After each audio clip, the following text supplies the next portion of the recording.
Oh, man. Do you guys remember that film, Annabelle? Creepy doll? Oh, yeah. Oh, yeah. Not long ago, we did a whole episode on one of the series movies, right? We just did an episode. I know right, we did. It was the story that was the inspiration for the bad one, which was the third one in the series, I believe, the most recent Conjuring, which was very overblown and silly. But the story that it was based on was fascinating. It was about a young man who stabbed a kennel owner to death many times, then was found wandering down the street covered in blood and all that. First Conjuring was cool. Wait for it, folks. Great. Yeah, second one was good too. So is that a ref? Is that a ref? Yes. It's been a while since I've seen. That is a ref, sir. And hopefully we didn't spook too many people listening in the dark. But this episode is genuinely important to us because a lot of works of fiction are inspired. And I like that phrase, Noel, inspired by true stories. A lot of the work that inspired various films and franchises about the paranormal and about those who purport to hunt demons and ghosts comes from a real life couple, Ed and Lorraine Warren. You have heard about them. You have doubtlessly seen depictions of them, one being a psychic or believed they were a psychic, and one being a self-professed demonologist. So how much of their story is true? How much is fact? How much is fiction? Why are they controversial in certain circles? Let's get into it. From UFOs to psychic powers and government conspiracies, history is riddled with unexplained events. You can turn back now or learn the stuff they don't want you to know.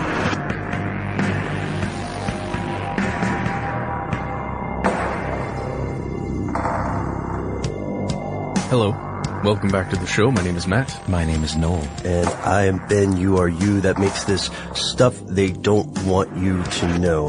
So, as we begin today's episode, we're going to look back on some of the stuff we have done in the past. We've talked about ghosts before, right, guys? Yes, we've done several episodes on ghosts. We've talked about hunting. We've talked about what a haunting is, and demons, possession, exorcisms, sure. So in one of our previous episodes, we asked each other and you listeners for any stories or personal experiences with ghosts. If you have yet to write to us with your story, please send it in. You never know when it might be the next installment of our creepy theater. We had an anonymous person write in after our Jinn episode, and someone told us a story about how they believe they were experiencing some strange stuff in their bedroom one day with a Jinn. Yeah, some strange phenomenon. And we got an email once that was from an anonymous person that just said something to the effect of, demons are real, don't talk about them. You shouldn't talk about them because they'll coax them out of their shadowy domain. It seemed very serious. The belief that happens sometimes in southern U.S. folklore that one can speak something up. Mm-hmm. And don't be mistaken, ladies and gentlemen. There are parts of the world where people still put blankets over mirrors if a storm comes at night. Mirrors are creepy if you think about it. Have you ever seen a kid have that existential question when they look at a mirror for the first time and say, "Oh, it's me"? Yeah. But yet it's not me because everything's reversed. Everything's topsy-turvy. I would say I've had that experience a few times as an adult. Mm-hmm. I'm not a fan of mirrors. I'm not ever going to be the biggest mirror fan. You won't find me at MirrorCon. Good with rear view mirrors, side mirrors. They help me not crash. But in general, I wouldn't say I avoid them, but they do kind of give me the creeps a little bit. We got a little bit sidetracked, although you may have had something that feels like a supernatural experience with a mirror. Have we talked on air about this? Have any of us talked about ghost hunting? I feel like we may have in the past. We did an episode on ghost hunting, I believe, that was pretty focused on it, on when we did the ghosts episode. Right. And today we're looking at not ghosts, but at the people who look for ghosts or other supernatural phenomenon. We're going to focus a little bit more on a specific group of people. And when we say supernatural phenomenon, we mean not just spirits of the human dead or the venerated ancestors or astral projections from some Project Stargate survivor, right? Mm-hmm. We're also talking about incorporeal, non-human entities, angels, extra-dimensional sentient beings, and of course, demons. None of which have been proven to exist. Just going to put that in there at the beginning. At least from a scientific standpoint. A lot of people believe in these things, but they haven't been proven. When you say extra-dimensional minds, extra-dimensional beings, it makes me also think of, extraterrestrials. Is that, Yeah. Perhaps. I don't know. Who knows? Like that cake song, perhaps. Yeah. Perhaps. So as you can imagine, guys, this is a bit of a controversial subject. There are a lot of deeply held beliefs out there. I have them. You have them. But the concept of ghost hunting that we're looking at here, it's been celebrated for years. Over the centuries, people have been trying to figure out what these things are. Mm-hmm. If they do exist, where are they? And it's been dismissed largely by the modern Ivy Tower, the academic mainstream, the scientific world. My pet name for this episode is Strick's Favorite, because our coworker, Jonathan Strickland, who collaborates with us frequently, longtime listeners, you probably recognize him from some of our tech-focused episodes, he hates ghost hunting. He hates even bringing it up. It irritates him. He doesn't like it when people speak it up. Although I don't agree entirely with his perspective, he does raise some valid points in these rants. First, as Matt said, there's no universally scientifically accepted or reproducible proof of ghosts. What we mean by reproducible is that if there was some kind of proof of ghost, then that would mean that Noel could go into our haunted studio and through a correct ritual, lighting candles. Some form of prestidigitation, perhaps. Yes, just so. Through some form, be able to summon a ghost or divine something or somehow interact with it. And that would mean that you could go do the same thing. Exactly. Which does lead one to believe that many of these experiences are deeply personal and highly subjective. Yeah, therefore, right? If these entities exist. So if there's no proof, then it means that we don't know what we're testing and we don't have that objectivity, right? Because as you said, Noel, there's a personal subjective thing.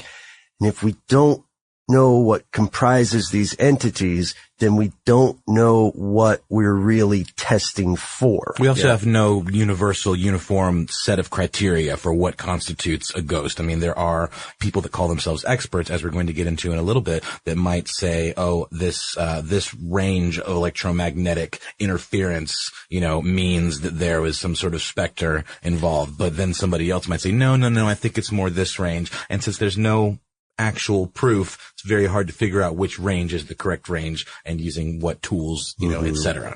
Right. You'll often hear about temperature drops, variations in electromagnetic fields and stuff like that.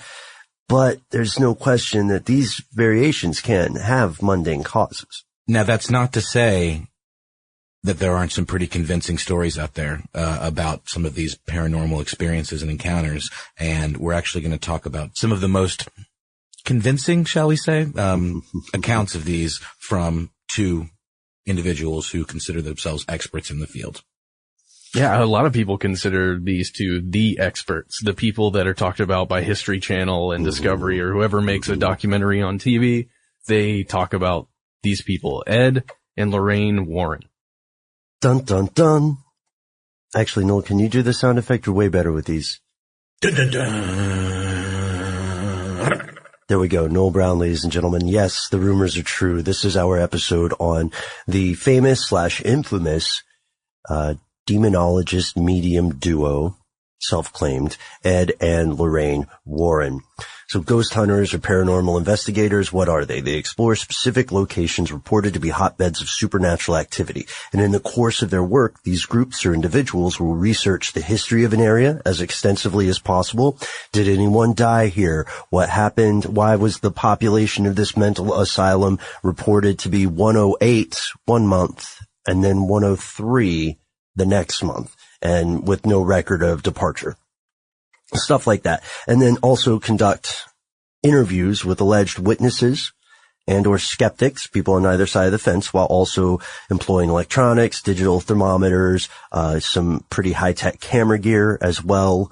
We've all seen this setup before in film and on television. So at the heart, paranormal investigators and ghost hunters are fact finders. That's what they're trying to do. They're getting as much as information as they can, then going into a place and then trying to find further information. Hopefully. Yeah, they're looking for, I mean, they are essentially tackling this in the form of like a scientific question, right, where they're trying to come away with some sort of evidence that can be quantified, to show the proof of, these events. Right. And hopefully that this is a situation where someone is just looking for the truth, not a pre-confirmed belief. There are, of course, we have to say this, as are present in almost any endeavor, there are, of course, charlatans, goons, confidence men, and women who are bilking the gullible and the credulous out of money by saying things like, this is tangentially related, but saying things like, I can talk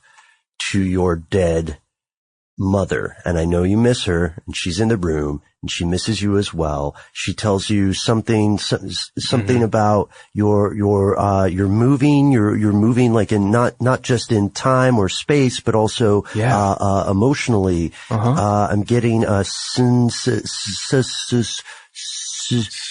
Sharon, yes, yeah, right. Sharon Stone? No, from the movie Basic Instinct. Oh, I think the spirit is real, you guys, and passing around. And Saucy, too. That was a pretty blue movie, if I remember. Oh, that's true. Yeah. That's true. Funny piece of trivia. Apparently, she only did that famous shot, that interview shot with the light crossing, only did it because the director said, like, don't worry. Nothing indecent will be in the shot because of the way we'll frame it. Yeah, we're in a tight shot. Don't worry. So she was unfortunately swindled.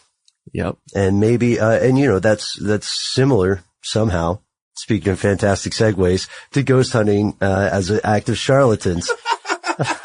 But there are other kinds of ghost hunters, right? Yeah, sure. There are the skeptical ones that are going in to try and dispel some of these beliefs of people, let's say, who live in a house that they personally believe is haunted, to come in and say, hey, look, the feeling that you're getting is because of the electromagnetic radiation coming off of this one device in your house. It's not a big problem. That sound you're hearing is actually water dropping in this pipe over here. And that's kind of their purpose of going in the first place. It's only the wind. Yeah. Right. And of course, we know that not all skeptics are equal. There are some people who are doing fantastic work and actually making the world a more transparent, easily understood place. And then there are people who have like a weird emotional thing, like something happened to them when they're a kid and they want an excuse to feel righteously indignant about it. Sure. Which is like, you can support a good cause and not be a jerk. So how long have people been hunting ghosts though? Well, the search for ghosts, the search for paranormal activity, paranormal experiences is totally inextricably bound up with this quest, this idea that we need proof of the afterlife, which is a powerful impulse. I mean, and it goes across religions and social, statuses. I mean, it is something that a lot of human beings are universally fascinated with and, engaged in a search for answers about. And so from this perspective, we can say that ghost hunting is likely as old as religion itself, as the idea of having faith in something that you can't see that somehow guides your path, That's a good point. Yeah. And so the roots of what would ultimately become what we know as modern ghost hunting, you can see these in the works of a guy named Emanuel Swedenborg, who's best known for a book called Heaven and Hell, a treatise on the afterlife, which was published in 1758.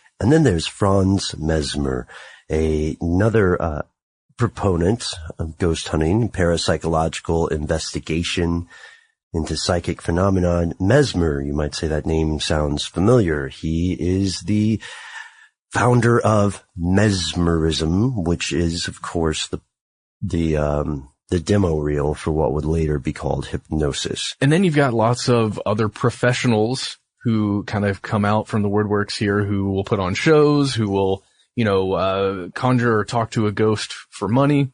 and, get paid and kind of be like a parlor show or something like that. And then there's a history of that goes forward until we get to the point where there are these amateur groups of people who get together and want to do the same thing that these people are doing.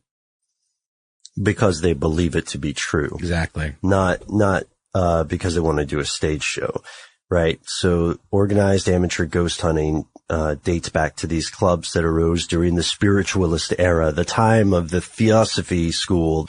But these clubs that sprang up, very Victorian in nature, places like the London Ghost Club or the Society for Psychic Research. Critics have lobbed numerous allegations against these folks and said they're modern descendants, not really scientific in nature. They're calling them instead like pseudo-mystics. And they call these the modern versions of this techno-mystics, which is pretty cool. I like that a lot. That's a band name if I've ever heard one. And in contrast, academic parapsychological institutions or groups are trying to maintain a solid methodology and application of the scientific method, and they've made some progress in this kind of field. That's where we found out about stuff like infrasounds. Mm-hmm. So we also know that there's been this strange love-hate relationship between allegations of psychic phenomenon and application of science, right? Even in 1853, a guy named Robert Hare, who was a chemist by trade, said he was experimenting with mediums and reported positive results. But we've also seen people who say, I've investigated this and I found a mundane cause. And, it's sad that we didn't find a ghost this time, but it's good that we know what happens. So which camp do Ed and Lorraine Warren fall into? Let's meet these folks. Who are they, actually? So before Ed passed away in August of 2006, he and his wife, Lorraine, were a husband and wife duo, team of paranormal investigators. Ed Warren was born in 1926. He was a retired police officer and a Navy veteran and a self-taught demonologist. That's how he described himself. Lorraine was born in 1927, just 1 year apart, and she claimed to have clairvoyant powers and could function as a medium, and she said. Demonology is just what it sounds like, a systematic study of demons or beliefs. So it's a branch of theology, but it doesn't necessarily mean you can be a demonologist in a purely academic way. You don't have to believe in demons to be one. Now, this couple, you have probably heard of several of the cases that they've looked at. They've garnered national attention. There's been things written about some of these cases in mainstream media and on ABC News. I mean, major places have talked about the cases that this couple has covered.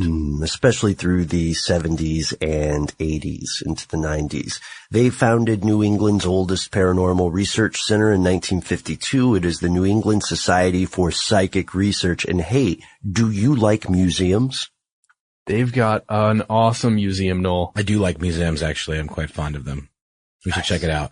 For listeners who might want to take a look, you can actually visit the Warrens Occult Museum in Monroe, Connecticut, and you can find out more about that at warrens.net. That's WARRENS.net. 482 Monroe Turnpike, zip code 06468. For those of you interested in a road trip, we assume if you live in the area, you probably already heard about this. I think, look, I'm going to say it. I think we have to go there, guys. It's our duty to go and shoot some stuff there if they'll let us. Great. But before we go there, it's time for a word from our sponsors.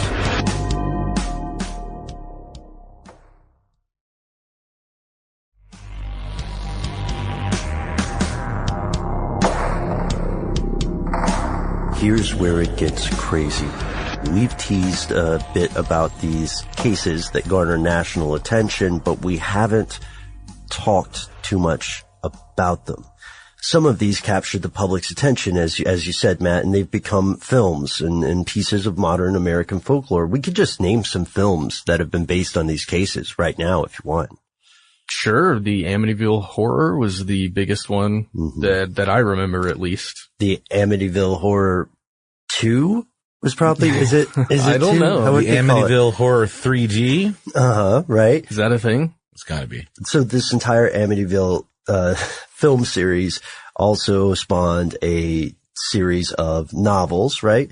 Oh, excuse me. It's Amityville 2, The Possession. And yes, there definitely is Amityville 3D. You're absolutely right. 3. Yeah, you guys got to check out the cover. It's a alien claw reaching out of a window in this house, and it's like this faux 3D poster. Warning, in this movie, you are the victim. Amityville 3D. Oh, it's the claw. It's coming to you. It's going to pull your face off. It's good. Check it out. What a great time to be alive. I wish I could have gone to a theater with a 3D film like that. Oh man, wish I wasn't born in 83. What a time to be alive. So, the most recent one is Amityville The Awakening, which is due to come out in January of next year. And then there's also The Conjuring, right? The Conjuring 2. Yeah, I think that's coming. Yes. Yeah, The Conjuring 2 is on the way. The Conjuring 2 is based on the Enfield poltergeist. All right, so let's talk about what Amityville actually was. What do we mean when we say Amityville? What we're referencing directly is a town in Long Island, New York, and a house. So in this house, 112 Ocean Avenue in Long Island in Amityville, a fellow named Ronald DeFeo Jr. shot and killed 6 members of his family. He was convicted of second-degree murder in 1975, and in December of that same year, another family moved in, George and Kathy Lutz, and their 3 children. They lived there for about a month, and then they left, and they said that they were terrorized by paranormal phenomenon. So this is where the Warrens come in. According to the Warrens, some events happened. According to the Lutz family, some other events happened. According to DeFeo, who is alive and in jail as we record this, another separate events happened. So the stories begin to diverge, and that's something we find often in these paranormal cases. If you want to read the Warrens account, you can visit their website, warrens.net. They have a special section for Amityville. So the Lutz family described the following things, right? According to the Warrens, things started to go wrong from the jump. A Catholic priest comes while the family's unpacking to bless the home. He gets to the 2nd floor and he hears a voice screaming, "Get out," when he is sprinkling holy water around the place. He didn't tell them about the voice, though. That's the thing. Apparently he didn't say anything. It's just an everyday life experience. You don't have weird booming voices coming to you at irregular times? They're usually you. Well, I'm usually responding to the one that I'm hearing. So, yeah. Oh, I'm sorry, man. Yeah, that's me. Apologies. Oh, okay. Well, then we're all good. I think we could all work on being better listeners. I certainly could, huh? So this priest didn't say anything, but he did apparently warn them, do not use the upstairs room as a bedroom. Don't let anyone sleep in there. And as we know in horror movies, whenever someone's running away from a demon or a monster, they always run upstairs. Right. Don't try to make it to the Camry. Just hide in the closet. So just really quickly to put it into context, this is when this family moved in, it was only 13 months, or it was just a little bit of time after 6 people had been shot and killed in this same house. Right. Yeah. And whether or not it actually, causes some kind of haunting to occur, an awful act like that does something psychologically, I think, to a human being with having that knowledge, just walking around a place where 6 people died extremely recently. I don't know. As I'm hearing all of this stuff and we're going over the story, I'm keeping that as a lens. Like, no matter what I believe is happening there is certainly there are certainly psychological effects playing on this family's mind. Right. Yeah, I see what you're saying. And then there's the argument too, that perhaps certain traumatic events can leave some sort of immaterial but real residue, right?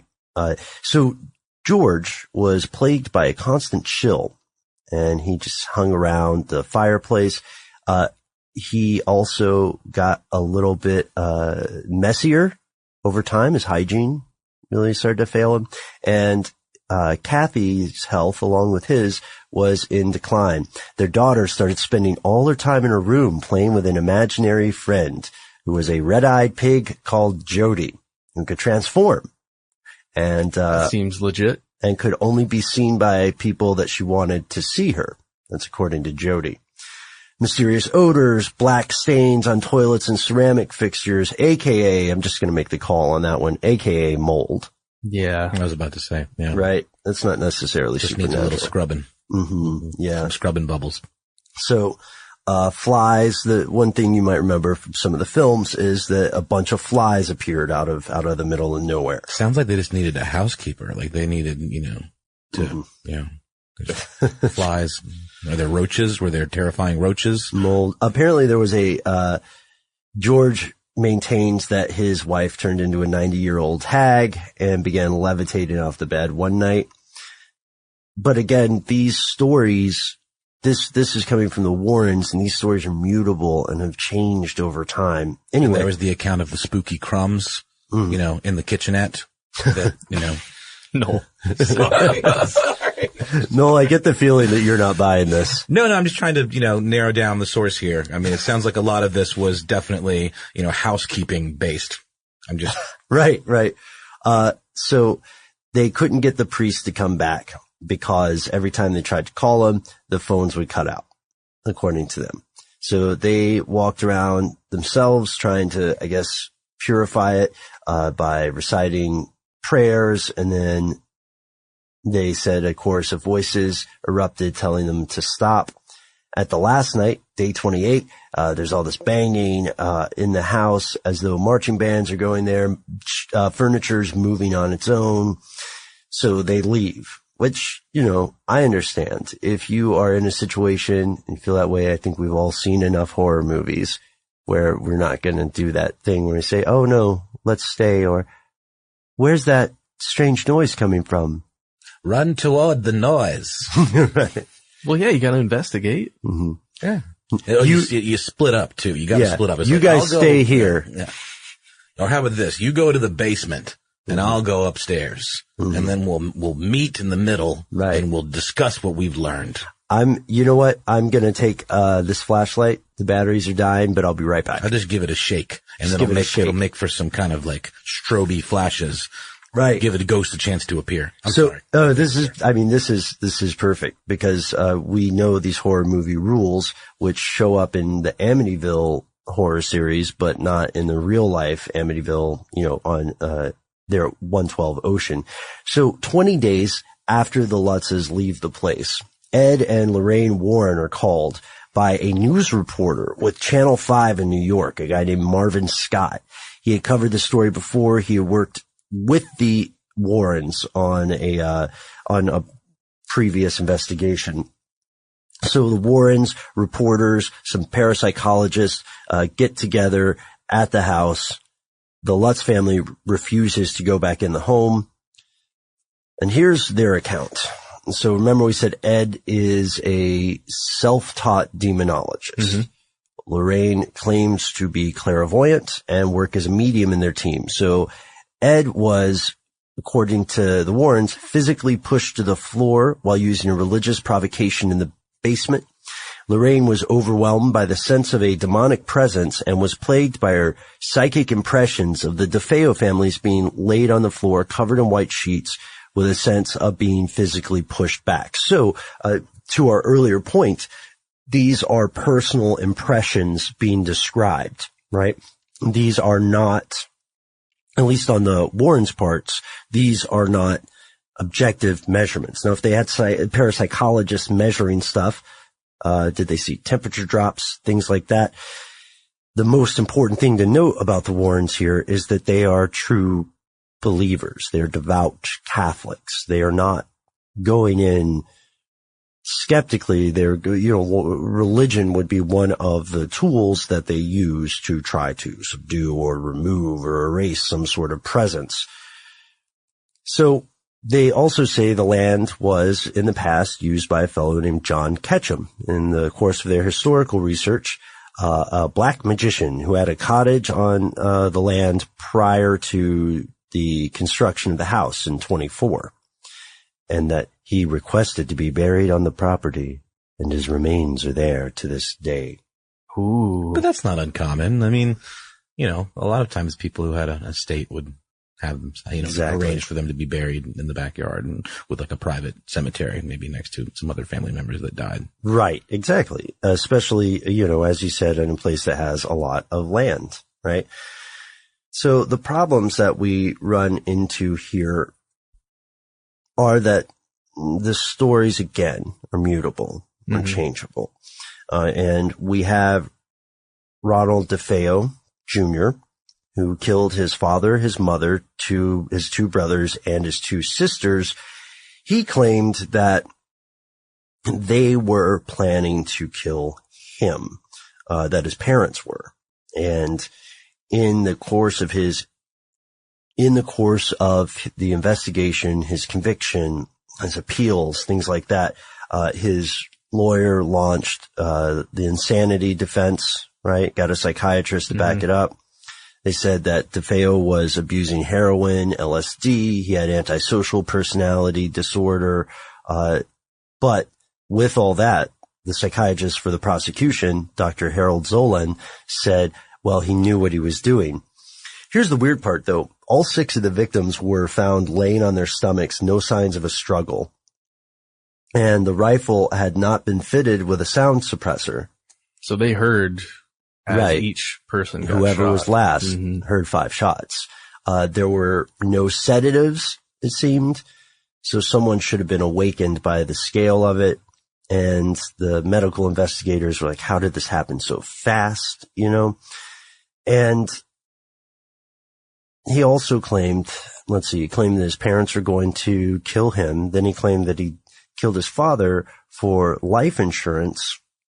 He also tried to say that he had personal things like marriages that later turned out not to be true. And over the years, he has changed his story frequently, so frequently, in fact, that it's hard to know what actually happened other than that he killed the people.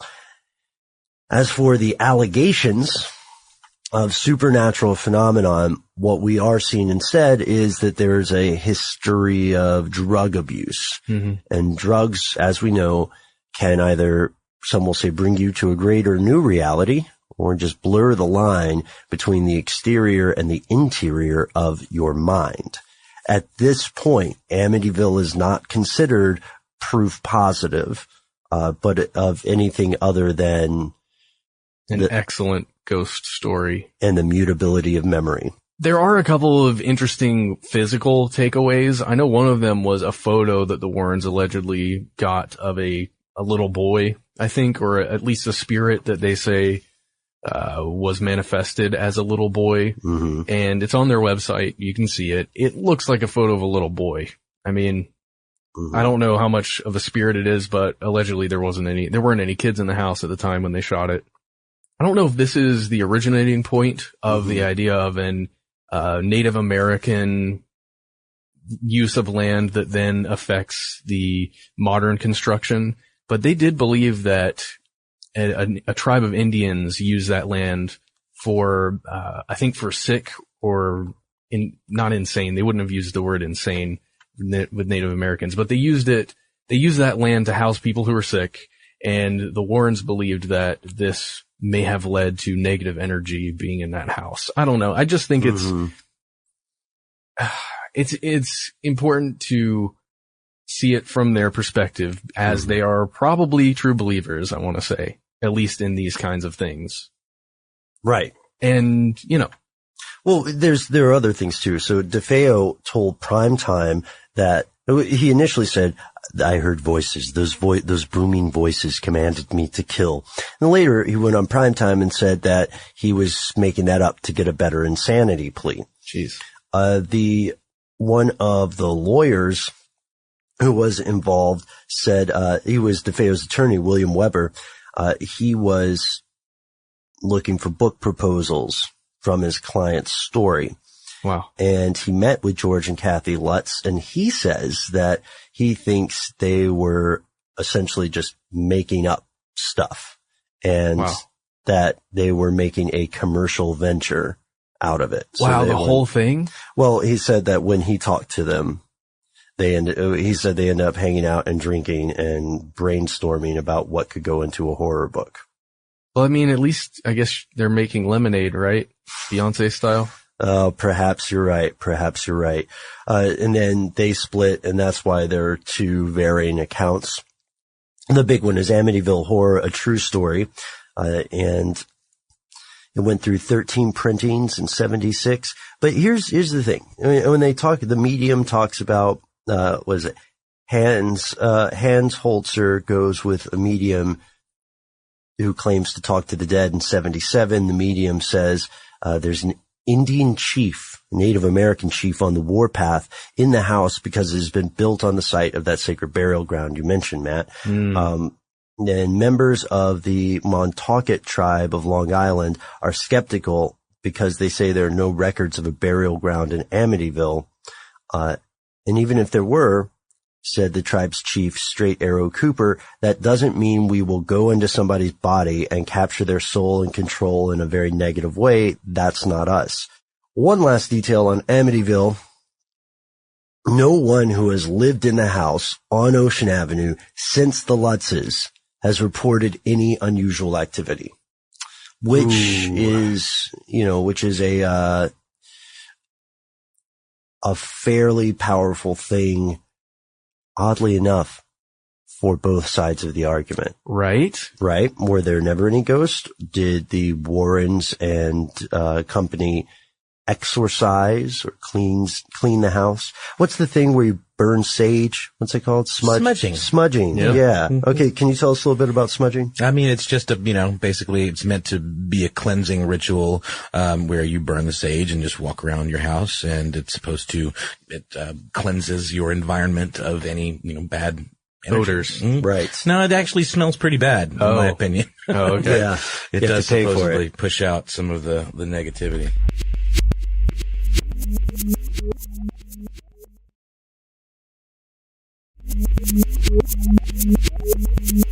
Let's go to another case. If you travel to their museum, you will see a very special Raggedy Ann doll named Annabelle. This doll is, according to the Warrens, haunted, and you can see it in various documentaries about the Warrens. Yes, the Annabelle doll that's featured in the major motion picture looks nothing like what this Annabelle doll actually looks like. The one in the major motion picture has more of the human characteristics and almost looks porcelain. Right, more of an uncanny valley thing. Yeah, the actual Annabelle doll, it's got red hair, it's knitted, it looks like, triangle nose, round eyes. Very much not human, a caricature of what a doll looks like. But it is huge, at least comparatively to a lot of other dolls that I've seen. So a student nurse was given this Raggedy Ann doll in 1970, but it behaved strangely, and so a psychic told the nurse that the doll was inhabited by the spirit of a dead girl named Annabelle Higgins, thus the name Annabelle. They tried to accept and nurture the spirit-possessed doll, according to the Warrens, but the doll behaved maliciously, so they contacted the Warrens, who removed the doll to their museum after determining, through their investigation, that it was demonically possessed. So it started off really slow and not really much happening. The doll would appear on the bed when I guess they believed they had left it on the couch, or they had left it on the couch. It would be standing up at the kitchen table, which, could be odd if you come home from work or school or whatever and you find this doll standing there. At one point, I think the doll had blood, or at least what looked like blood on its hands and on its chest. Mm-hmm. It got a little funky. Right. This is again, according to them, critics, I guess we'll get to the critics later. We'll just give their version of the events. Yeah. So apparently moved on its own. It was creepy. There was blood involved. They would do the things you see with the trope of a haunted or possessed doll in horror films, right? You leave it there, you walk back in, and all of a sudden it's sitting in the chair, right? Or you throw it away. You throw it, Noel Brown throws it out the car as he's driving across Connecticut. And then when he gets back home to Atlanta, he opens the door and who's sitting there? Yeah, no, I think it's on the stoop. Just like, It's on the hey, stoop. That's what's up? right. There's this guy, Lou, Mhm. at least according to their stories, who's a friend, like an acquaintance, I guess. And he apparently disliked this doll from the start. He thought the thing was evil. Maybe he just didn't like dolls. Who's to say? But he believed that he had well, I'm gonna tell you the side of the story and just see if you listeners out there, see if this triggers anything from one of our past episodes.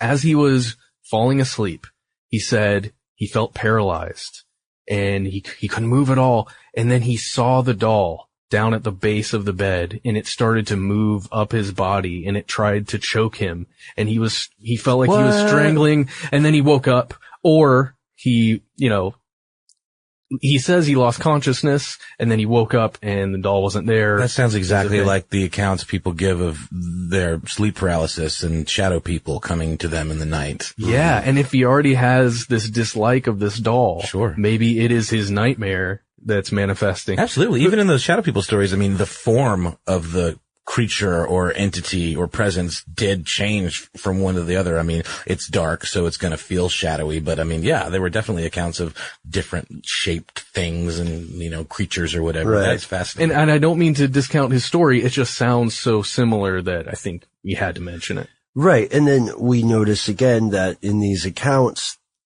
there are, here's the thing. In these accounts, a lot of the evidence or experience is described as a personal sensation. Mm-hmm. I felt physically pushed back. I felt like something was climbing on me. I felt a presence.